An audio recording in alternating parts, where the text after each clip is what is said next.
Proud Pinoy si Clarkson, first time ang bandila natin sa NBA Championship Parade. Tara kwentuhan!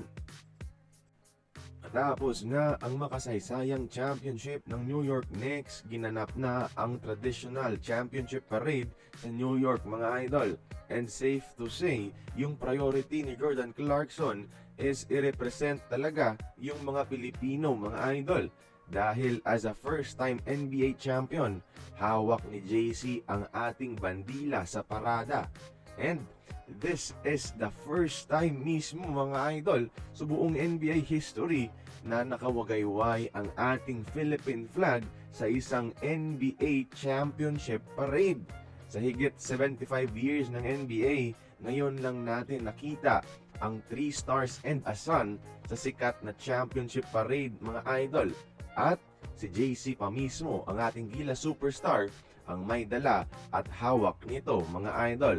Proud Pinoy talaga, si kababayan, di tayo nakakalimutang mga Pilipino. Noong time kasi ni Filipino-American Miami Heat head coach Erik Spoelstra na nag-champion sa NBA mga idol ng 2 beses. Ni isang beses man lang, di natin nakita yung Philippine flag na binandera niya mga idol sa parada. Pero si JC, proud na proud talaga sa kanyang pagka-Pinoy. In-enjoy na rin ni JC mga idol ang buong parada. Nakihalubilo sa mga fans, nagbigay pa ng mga jersey. At mukhang mahal naman pala ng buong New York si Clarkson na isa sa mga malaking rason kung bakit successful ang kanilang season.